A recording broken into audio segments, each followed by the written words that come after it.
Elidor, by Garner, read by Garard Green. Chapter 1, Thursday's Child.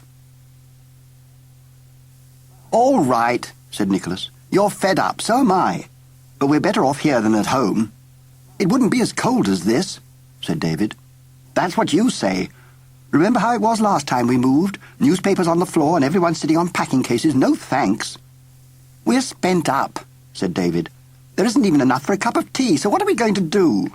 "I don't know. Think of something." They sat on the bench behind the statue of Watt.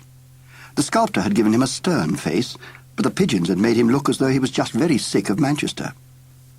"We could go and ride one of the lifts in Lewis's again," said Helen. "I've had enough of that," said Nicholas. "And anyway, they were watching us. We'd be chucked off."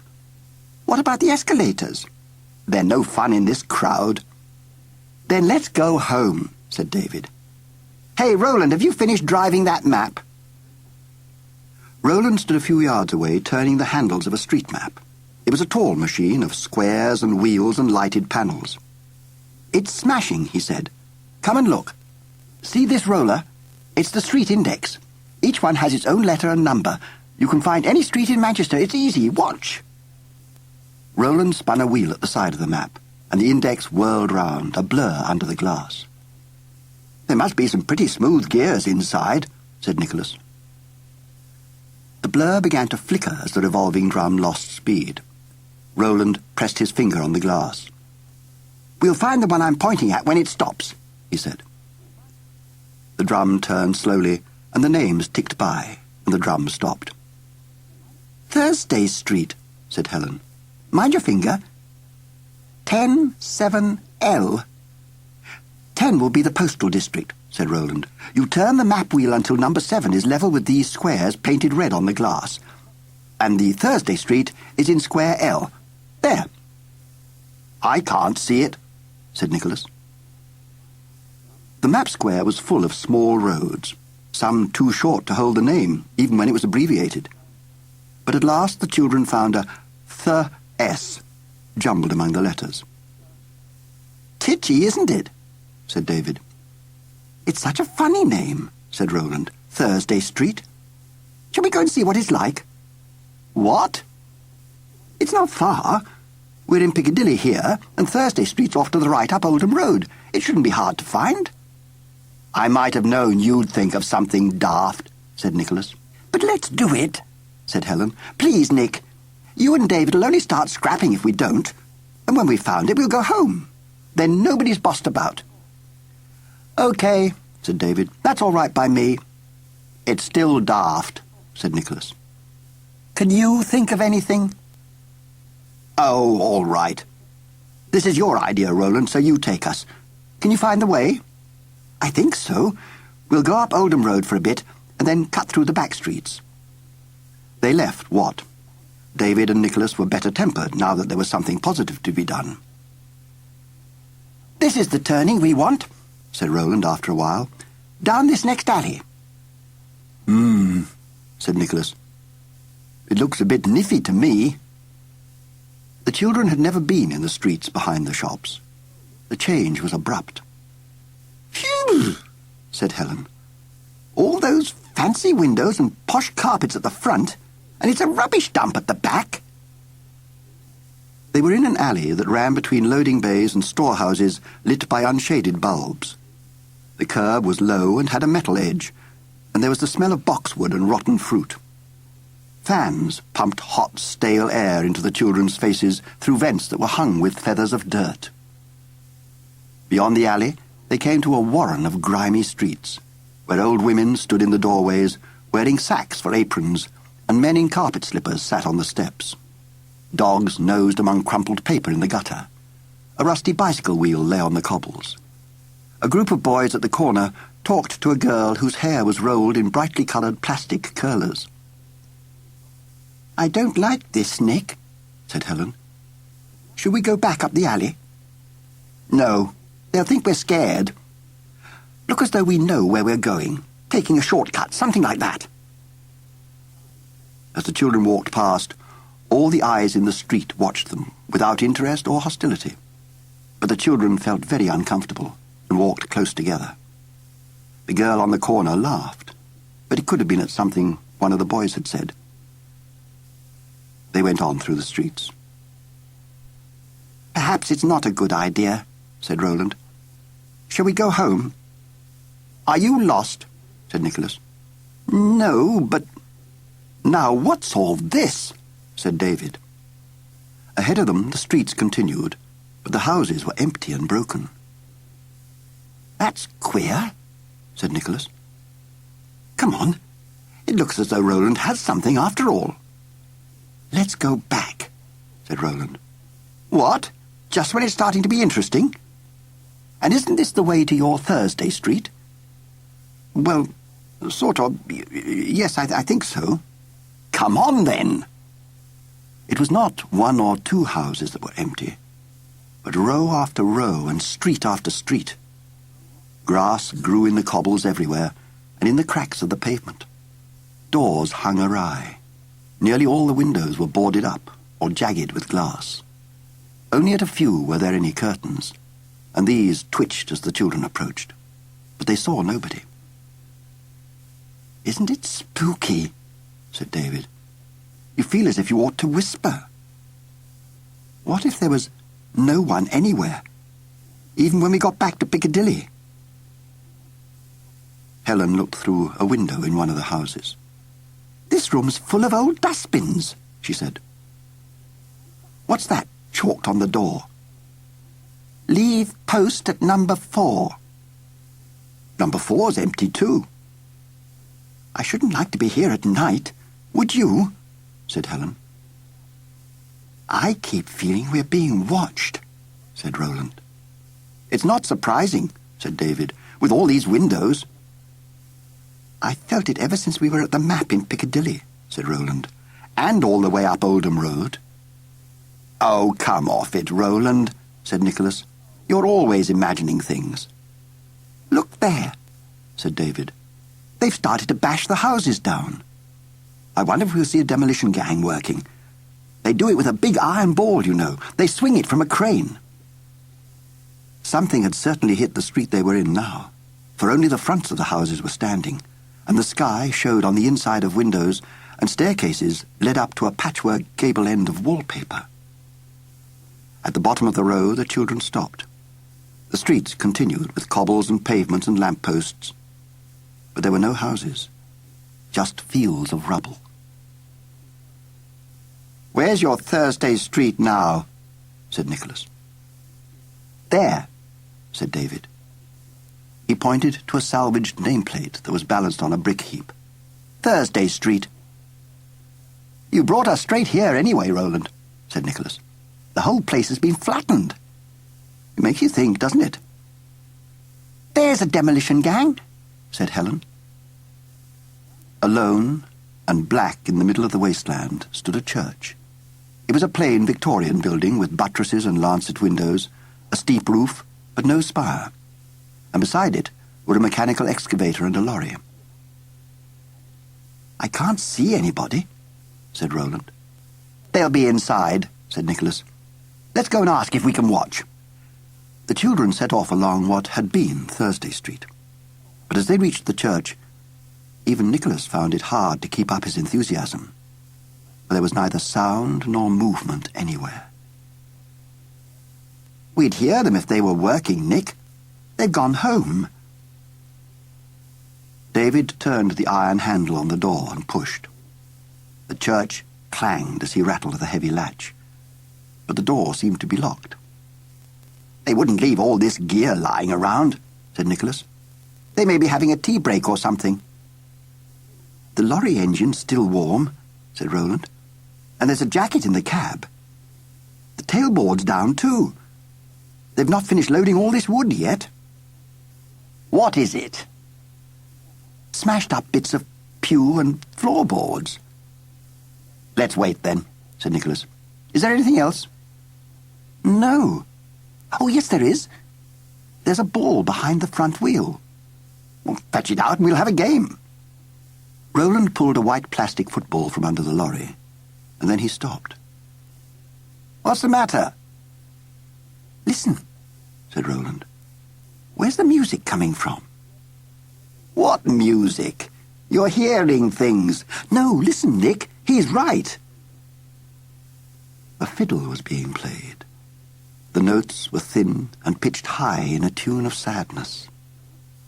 Away from the children, an old man stood alone on the corner of a street under a broken lamppost. He was poorly dressed and wore a crumpled hat. "Why is he playing here?" "Perhaps he's blind," said Helen. "Hadn't we better tell him where he is? He probably thinks there are houses all round him." "Blind people know things like that by echoes," said David. "Leave him alone. He may be practicing." "Oh, hurry up, Roland. We're waiting." Roland let go of the ball and kicked it as it fell. He was about 20 yards from the others, and he punted the ball to reach them on the first bounce. But instead, it soared straight from his foot, up and over their heads so quickly that they could hardly follow it. And the ball was still gaining speed and rising when it crashed through the middle lancet of the west window of the church. David whistled. "Bullseye, Roland! Do it again!" "Shh!" said Helen. "It doesn't matter. They're pulling the place down, aren't they?" "I didn't kick it very hard," said Roland. "Not much." "Never mind," said Helen. "I'll go and see if I can climb in." "We'll all go," said David. "No, stay here in case the gang comes back," said Helen. And she disappeared round the corner of the church. "Trust you to break a window," said Nicholas. "Well, I'm sorry, Nick. I didn't mean to. I just kicked the ball, and it seemed to fly by itself." "It flew by itself," said Nicholas. "Here we go again." "But it did," said Roland. "When I kicked the ball, the fiddle seemed to stick on a note. Didn't you hear it? It went right through my head, and it got worse and worse all the time the ball was in the air until the window broke. Didn't you hear the music?" "No, and I don't now. And I don't see your fiddler either. He's gone." "There's something odd, though," said David. "It was only a plastic ball, but it snapped the leading in the window." "Oh, it was certainly a good kick from old Roland," said Nicholas. "Oh, and listen, your fiddler's at it again." The music was faint, but although the tune was the same as before, it was now urgent, a wild dance, faster, higher, until the notes merged into one tone that slowly rose past the range of hearing. For a while, the sound could still be felt. Then there was nothing. "What's Helen doing?" said Nicholas. "Hasn't she found it yet?" "She may not be able to climb in," said David. "I'll go and see." "And tell her to hurry up," said Nicholas. "Okay."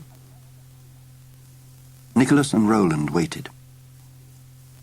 "I never knew there were places like this. Did you, Nick?" "I think it's what they call slum clearance," said Nicholas.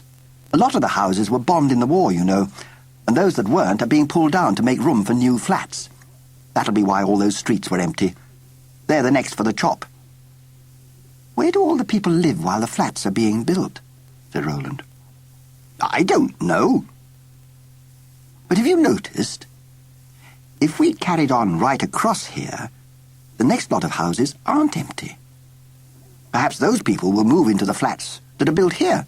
Then that block of streets can be knocked down." "There's the fiddle again," said Roland. It was distant as before, and fierce. "But I can't see the old man. Where is he?" "What's the matter with you today, Roland? Stop dithering. He'll be somewhere around." "Yes, but where?" "He was by the lamppost a second ago, and it's miles to the houses. We couldn't hear him and not see him." "I'd rather know where Helen and David have got to," said Nicholas. "If they don't hurry up, the gang will be back before we found the ball." "Do you think they're all right?" "Of course they are. They're trying to have us on." "They may be stuck or locked in," said Roland. "They'd have shouted," said Nicholas. "No, they're up to something. You wait here in case they try to sneak out. I'm going to surprise them." Roland sat down on a broken kitchen chair that was a part of the landscape. He was cold. Then the music came again. Roland jumped up, but there was no fiddler in sight, and he couldn't make out which direction the sound was coming from. "Nick!" The music faded. "Nick! Nick!" The wasteland was bigger in the late afternoon light, the air quiet, and the houses seemed to be painted in the dusk. They were as alien as a coastline from the sea. A long way off, a woman pushed a pram. "Nick!" Roland picked his way over the rubble to the other side of the church, and here he found a door which sagged open on broken hinges. 2 floorboards were nailed across the doorway. Roland climbed through into a passage with several small rooms leading off it. Water trickled from a fractured pipe. There were smells of soot and cat. The rooms were empty, except for the things that are always left behind. There were some mouldering Sunday school registers, a brass-bound Bible, a faded sepia photograph of the Whitsun procession of 1909, a copy of Curtin's standard temperance reciter, presented to John Beddoes by the Pendlebury Band of Hope, February 1888. There was a broken saucer. There was a jam jar, furred green with long-dried water. "Nick!" Roland went through into the body of the church. The floorboards and joists had been taken away, leaving the bare earth. Everything movable had been ripped out down to the brick. The church was a cavern. Above Roland's head, the 3 lancets of the west window glowed like orange candles against the fading light. The middle lancet, the tallest, was shattered, and the glass lay on the earth. But there was no ball. "Nick! Helen! David! Where are you?" The dusk hung like mist in the church. Roland went back to the passage. At the end was a staircase. The banisters had been pulled out, but the steps remained. "David! Nick! Come down! Please don't hide! I don't like it!" No one answered. Roland's footsteps thumped on the stairs. 2 rooms opened off a landing at the top, and both were empty. "Nick!" Echo filled the church. "Nick!" Round and round his voice went, and through it came a noise. It was low and vibrant, like wind in a chimney. It grew louder, more taut, and the wall blurred and the floor shook. The noise was in the fabric of the church. It pulsed with sound. Then he heard a heavy door open and close, and the noise faded away. It was now too still in the church, and footsteps were moving over the rubble in the passage downstairs. "Who's that?" said Roland. The footsteps reached the stairs and began to climb. "Who's there?" "Do not be afraid," said a voice. "Who are you? What do you want?" The footsteps were at the top of the stairs. A shadow fell across the landing. "No!" cried Roland. "Don't come any nearer!" The fiddler stood in the doorway. "I shall not harm you. Take the end of my bow and lead me.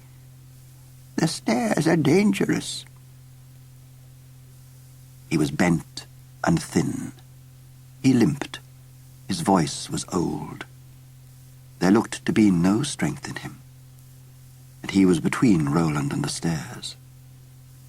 He stretched out his fiddle bow. "Help me?" "Oh, all right." Roland put his hand forward to take the bow, but as he was about to touch it, a shock struck his fingertips, driving light through his forehead between the eyes. It was as though a shutter had been lifted in his mind, and in the moment before it dropped again, he saw something. But it went so quickly that all he could hold was the shape of its emptiness. "What did you see?" "See? I didn't see. Through my fingers. See? Stars like flame. A candle in darkness. A black wind. Lead me. Yes. Roland went down the stairs a step at a time, dazed, but no longer frightened. The church was somehow remote from him now, and flat, like a piece of stage scenery. The only real things were the fiddler and his bow. "I heard your music," said Roland. "Why were you playing so far away from people?" "I was near you. Are you not people?" They had reached the bottom of the stairs and were standing on the earth floor of the church. "Give me my bow." "I can't stay," said Roland. But the old man put the fiddle to his shoulder. "I'm looking for my sister and my 2 brothers." The old man began to play. "And I must find them before dark." It was the wild dance. "And we've a train to catch. What's that noise? Oh, please, stop. It's hurting. Please." The air took up the fiddle's note. It was the sound Roland had heard upstairs, but now it was louder, building waves that jarred the church and went through Roland's body until he felt that he was threaded on the sound. "Please." "Now, open the door." "I can't, it's locked." "Open it. There is little time, but now." Roland stumbled to the door, grasped the iron handle and pulled with all his weight. The door opened, and he ran out onto the cobbles of the street, head down, driven by the noise. But he never reached the far pavement, for the cobbles were moving under him. He turned. The outline of the church rippled in the air and vanished. He was standing among boulders on a seashore, and the music died into the crash of breakers and the long fall of surf.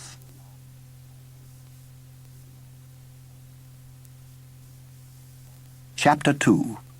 Cloth of Gold. A cliff rose above him, and at the top were the ruins of a castle. He was confused by the noise that had shaken the church, but the cold thrill and burn of the spray woke him. Roland walked along the shore. The cliff was an islet separated from the mainland by a channel of foam. High over his head, a drawbridge spanned the gap, and there was no other way to cross.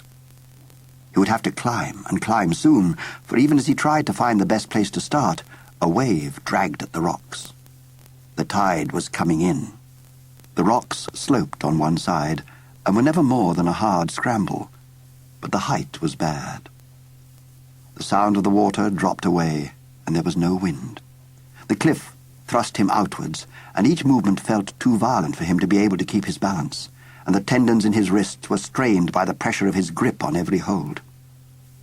He knew better than to look down, but once he looked up, and the whole mass of the castle toppled slowly towards him. After that, he forced himself to see only what was within reach of his hand. The foundations of the castle were smooth masonry curving to the vertical wall, but between the foundations and the bedrock there was a ledge which Roland worked himself along until he reached the drawbridge. The chains that raised the bridge had been cut, and he was able to use one of them to pull himself up to the level of the gatehouse. The bridge itself was undamaged, but the gatehouse had fallen in. Roland climbed through into the courtyard. There were 4 towers to the castle, one at each corner of the broken walls, and in the middle of the courtyard stood a massive keep. It was high, with few windows.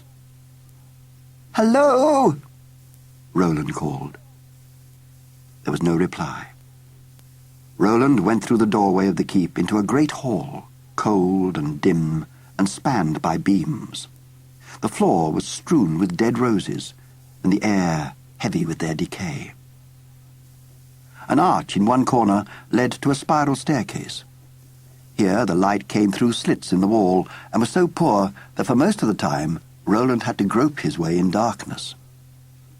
The first room was an armory, lined with racks which held a few swords, pikes, and shields. It took up the whole width of the keep. Roland drew a sword from one of the racks. The blade was sharp and well greased. And that was another strange thing about the castle. Although it was a ruin, the scars were fresh. The tumbled stone was unweathered, and all the windows held traces of glass. He replaced the sword. It was too heavy to be of use. Roland continued up the stairs to the next door. He opened it and looked into a barren room. Shreds of tapestry hung against the walls like skeletons of leaves, and there was one high window of 3 lancets, and the glass of the middle lancet was scattered on the floor. And in the hearth, opposite the window, lay a white plastic football. Roland took the ball between his hands, just as he'd pulled it from under the lorry. The pattern of stitches, the smear of oil and brick dust, it was the same. He stared at the ball, and as he stared, he heard a man singing. He couldn't hear the words, but the voice was young, and the tune filled Roland with a yearning that was both pain and gladness in one. Where's it coming from, he thought. The next room up? If only he could hear the words. Whoever was singing, he had to hear. But as he moved, the voice stopped. "No," whispered Roland. The ball dropped from his fingers, and for a long time he listened to its slow bounce, bounce, bounce, down and round, until that was lost. "He must be up there." Roland started to climb. He came to the room above, the last room.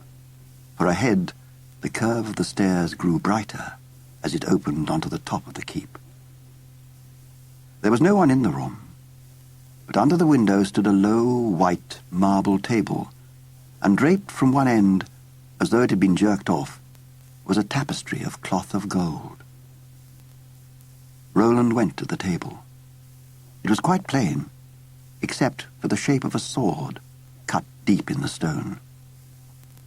He picked up the golden tapestry and spread it over the table.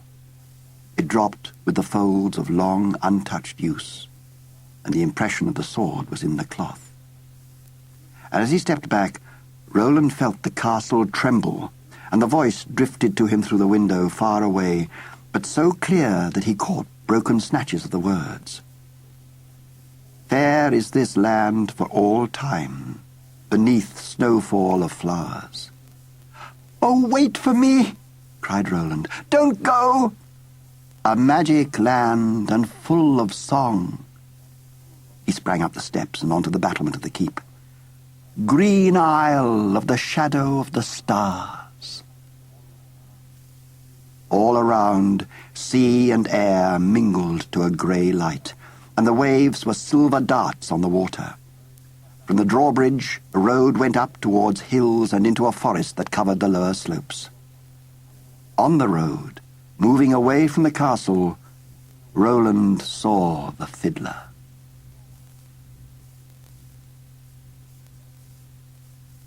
Chapter 3. Dead Loss. By the time Roland was clear of the gatehouse, the fiddler had reached the trees. Roland hurried after him. For a while the road passed charred stumps of buildings and fields rank with nettle. Dust or ash kicked up under Roland's feet, muffling his walk and coating his body so aridly that his skin rasped. Flies whined round him and crawled in his hair and tried to settle on his lips.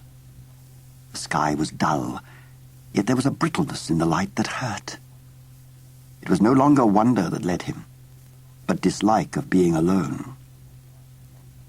Even the singing had lost its enchantment, for now that the old man had appeared again, Roland recognized where he'd heard the song before. The fiddler had played it. And so what he'd imagined to be the music of his dreams was only the jingle of a half-learned tune. Although Roland wanted to catch up with the man, He wanted less and less to reach the forest. He could make out nothing sinister at first, apart from a general atmosphere of gloom and stillness. And it was not until he was close that he knew why this forest was different from all others. The trees were dead. Roland looked back, but he had nowhere else to go. And at that distance, the castle was a tortured crag. He clutched a handful of gravel and rubbed it against his cheek. It hurt. It was real. He was there. He had only himself. Within the forest, the road dwindled to a line of mud that strayed wherever there was ground to take it. Fungus glowed in the twilight, and moss trailed like hair from the branches. There was the silence of death over everything. A silence that was more powerful for the noises it contained. The far-off crash of trees and the voices of cold things hidden in the fog that moved in ribbons where there was no wind. Oaks became black water at a touch. Roland couldn't tell how long he had struggled, nor how far, when the trees thinned onto moorland before a skyline of rock. The forest held neither hours nor miles, and all that he'd been able to do was to wade from one bog into the next, to climb over one rotting trunk to the next, and to hope for an end to the slime. He walked a few shambling steps clear of the trees and collapsed in the grass. He had lost the road, and he was alone. When he opened his eyes, Roland thought that he would never move again. The chill had seeped through his body and locked him to the ground. He turned onto his side and dragged himself to a sitting position, his head on his knees, too cold to shiver. However long he had slept, nothing had changed. The light was just the same, the sky unbroken. He began to walk uphill towards the rocks. They were higher than he'd thought, packed columns of granite, splintered by frost and ribbed by wind, but he scrambled amongst them up weathered gullies to the top. Here Roland found himself on a broad ridge, shelving away to a plain which stretched into the haze.